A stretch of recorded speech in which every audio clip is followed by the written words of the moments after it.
Deontay Wilder and Tyson Fury collide again on February 22nd in a highly anticipated rematch, with their first fight in 2018 ending in a controversial split draw. Some thought Wilder won, some Fury, but it left fans wanting more, wanting closure, wanting to know who was better, as both lay a claim to being the number one fighter in the heavyweight division. The equation for both men seemingly remains the same as the first fight.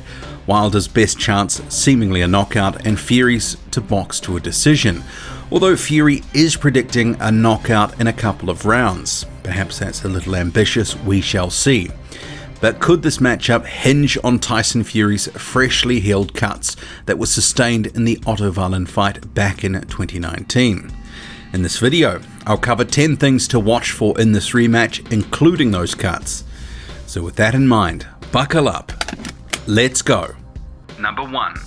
We'll start with the WBC champion Deontay Wilder, who scored 2 knockdowns in the first fight, the second seeing Tyson Fury barely beating the count.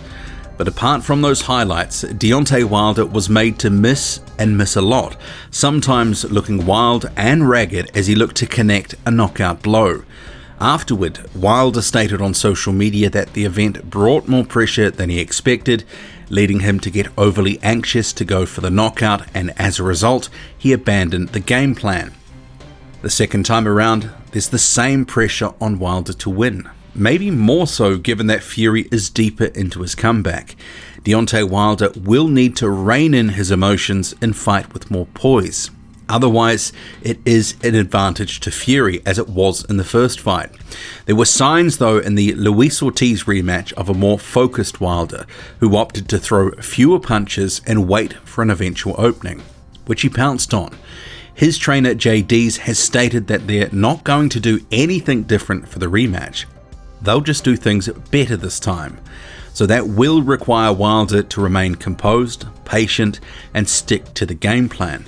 The fact that Wilder has won 2 rematches, both by knockout, Bermane Stiverne and Luis Ortiz, I'm sure will be reassuring for Wilder heading into this February the 22nd clash. Number 2. Wilder has made no secret that he wants to target the cuts that Tyson Fury has been healing since the Otto Wallin fight in September 2019. And if that's the case, Wilder will need to use his jab as part of his game plan. And Wilder's jab is actually a decent one when he does commit to use it for any length of time. It could be a very effective weapon if Fury remains in the orthodox stance, not only to target the cuts, but just to set up his work more generally, the right hand of course. But if he does open up one or both of those previous cuts, it will be a massive game changer for Wilder, as Fury himself has described as being mostly blind in his right eye during the Wallin fight due to the blood that was streaming into it. Any repeat will quickly swing the rematch in Wilder's favour, but he can't just solely rely on targeting those cuts. Number 3. Bodywork. It could be crucial to a Deontay Wilder win. Tyson Fury will be slipping and sliding early on, throwing feints, and if Wilder continually goes headhunting, he could end up finding a lot of fresh air like he did in the first fight and wasting a lot of energy. It's energy sapping to throw big haymakers and not find the target. One of the things that Otto Wallin did very well in the Fury fight was work the body, and this was even before the cuts. And for Wilder, it could be key to softening up and slowing Fury down so he can deliver the right hand.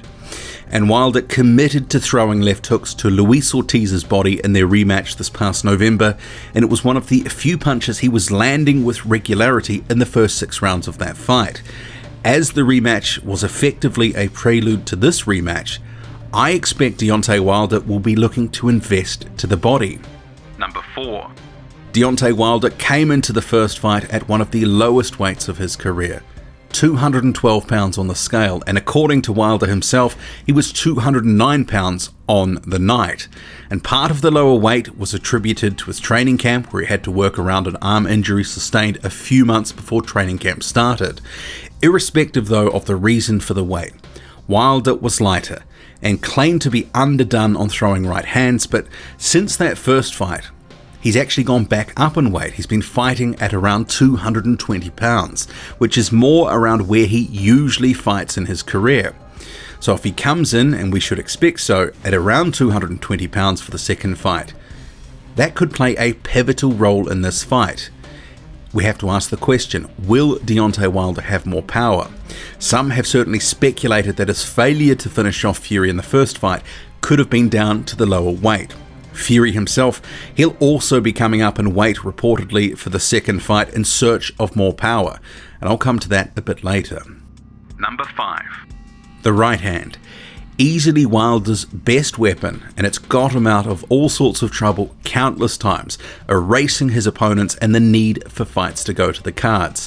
While Wilder has been much maligned in the past for his technical ability, being called a windmiller, etc., there's no doubting he's improved over time. And there's signs in the past year since the first fight that Wilder has improved his delivery system to land the right hand. The Brazil and Ortiz knockouts being evidence of this. If he does deliver a razor-sharp straight right hand like the one he landed on Luis Ortiz, it could turn the tide of the rematch. Number 6. Tyson Fury failed to avoid Deontay Wilder's power punches in 2018, leading to 2 knockdowns, the second one in the final round helping Wilder secure the draw. Arguably, predictability played a part in those knockdowns, with Fury doing the same thing round after round, allowing Wilder the opportunity to work out how to tag him. A bit more variation and nuance is needed in his game plan. So for all the talk of knocking Wilder out, the likelihood is Fury will need to be defensively responsible first and aggressive second, take the opportunities as they arise on the offensive end, but in between times, we will need to see him moving, feinting, trying to again flummox Wilder. But will we see something more? Like Fury going to southpaw, as many expected he would for periods of the first fight, but it never really materialized. Deontay Wilder already has 12 rounds of Tyson Fury under his belt. He will feel confident of catching Fury, especially if Fury shows him the same looks round after round. Number 7.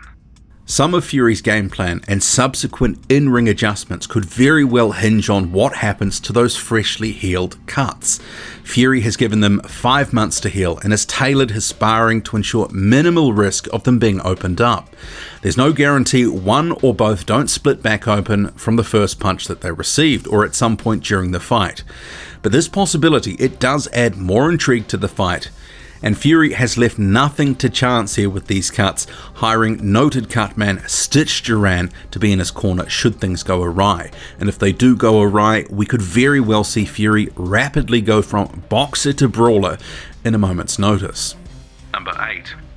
In the build-up to this fight, Fury's decision to change trainers has been a big talking point. Seemingly, it has given confidence to Deontay Wilder, who has been running a line that if Fury won the first fight, as he claims, why change up so many things?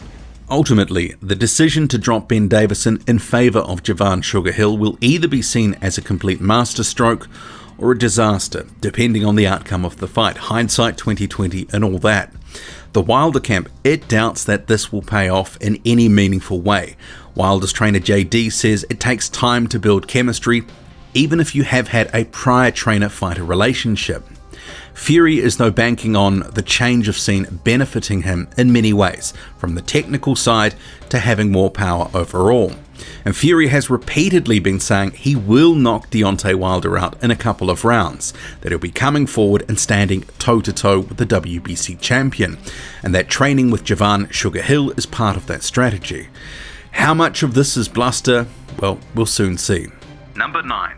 Tyson Fury and his father John Fury have made no secret that Tyson Fury will come in heavier for this rematch. About 270 pounds that has been thrown out as a possible weight, which would be about 14 pounds heavier than the first fight. The rationale from John Fury is once his son goes below a certain weight, he loses power and becomes less effective. So if he does weigh in heavier, carry some extra power, it could play a big part in this fight.